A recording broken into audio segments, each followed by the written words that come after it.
What is good, cloudy people, and welcome back to the channel. Today's video, we will be going over the question of did Smokepurpp bite Playboi Carti's style, flow, etc. on his recent album DS2, aka Deadstar 2. Let's talk about it.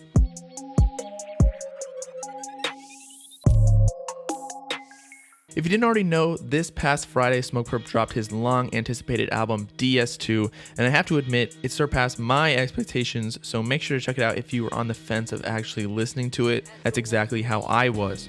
But regardless of my opinion on the quality of the album, the Carti cult has claimed once again that Purpp stole Christmas. I mean, Carti's swag. They just do not want Purpp to catch a W. They'll do anything in their power to turn his wumbo into a mini. There are 3 specific songs the Carti cult has pointed out to be the supposed bite marks. However, before we get into that, I want to reference some songs the internet exposed Smokepurpp for biting Carti in the past and compare them to the Carti songs, so we have a reference point to see if he bit harder on DS2 or if he kind of developed his own sound this time around. Ooh, black on me. Ooh.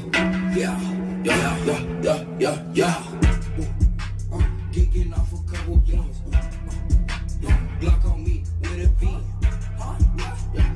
Carti fans claim this song is a huge ripoff of Kelly K on Carti's self-titled album, and I have to agree the flows are similar, but to defend Purpp, many times the beat is a huge influence on the rapper's flow, and I think Carti type beats, which it definitely was, brought more of a Carti vibe out of Purpp. Nonetheless, it was definitely influenced heavily by Playboi Carti, and we can consider this a bite. Bitch, I need that check. What that neck? I need that neck. I need that neck. I need that really. Let's go. Got a bad bitch. Don't smoke no song. Bitch, I ride it on my own. Yeah. Carti fans claim this song is a bite off Playboi Carti's Smash.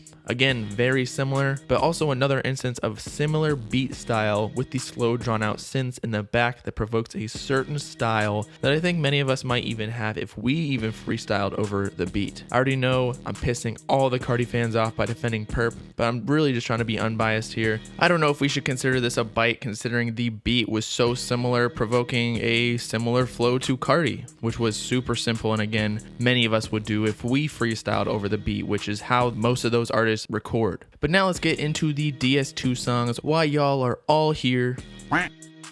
The first song in question, and yes, we're doing an interrogation here, because if Smokepurpp is biting, then he should be exposed, but if he's not, we need to let the man go. And the first song in question is Ariba, where allegedly he stole Carti's baby voice, ad-libs, cadence, and terminology. Let's check out the song.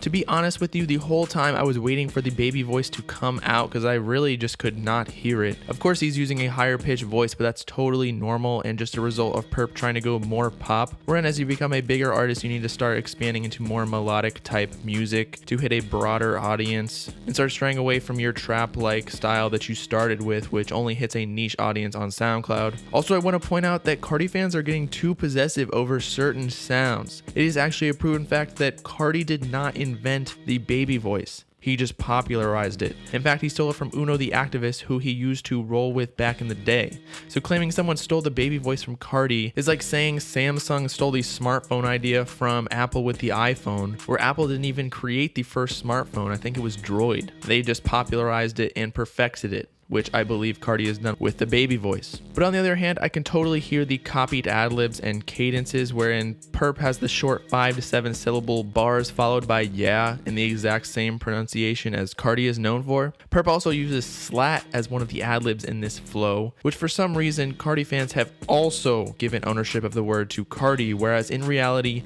Young Thug was the originator of using slat in music. Now, Carti is definitely one of the ambassadors of slat along with other Slime members like Gunna, Lil Keed, Got It, etc. But again, we find ourselves in the Apple situation in that we can't get mad at Purpp for stealing some terminology from Carti when Carti technically also stole it. If anyone was to get mad, we should get mad at Purpp for stealing it from Young Thug, not Carti. And regarding copying Carti's flow, all I gotta say is the products, services, and companies that have the largest competitive advantages in the world have at least one component in their brand that is hard to replicate. Thus, if Carti Carti wants to protect his flow, cadence, ad-libs, etc., he's gonna make it so other rappers can't replicate it. If it's that easy for Smokepurpp to take someone's flow, then obviously it's not unique enough and Carti really needs to up his game. You don't see anybody copying Kendrick Lamar's flow because honestly nobody can do it. But anyway, the other song in question by the Carti community is Lightspeed for unlawfully copying the baby voice again, which, as I mentioned before, he does not own. Pretty much my same argument applies to this song as well, in that I don't believe Smokepurpp is even using the baby voice, and I just think that he's trying to sing, and for rappers who are new to singing or can't hit the high notes, it's easier to use the softer tone in your voice to rap melodically without actually singing, and let the auto-tune correct the pitch for you when you're just essentially whispering on the mic. And finally, the last instance Carti fans are claiming Purpp stole Carti's swag is pretty weak, and is literally because of the song name Left Right, where they're saying he copied Uzi and Carti's old song Left Right. And I don't know about y'all, but I've heard the usage of Left Right many times, probably before Carti and Uzi, because of, you know, like boxing and things like that. But regardless, the song sounds nothing like Carti and Uzi's songs. I think the Carti fan base is just trying to start something. You don't see Uzi's fan base saying anything about this, and Uzi made the hook on Left Right. Then again,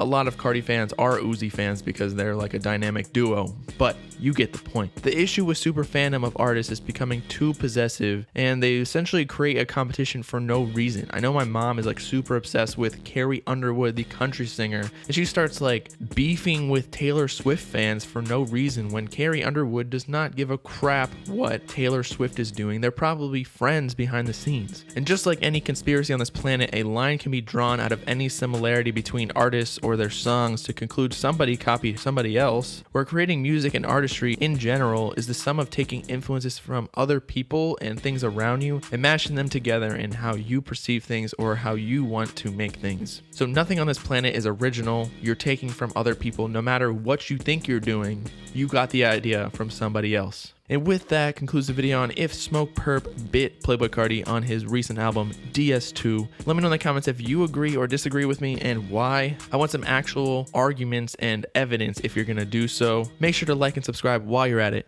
Peace out, Carti people. Know what I'm saying?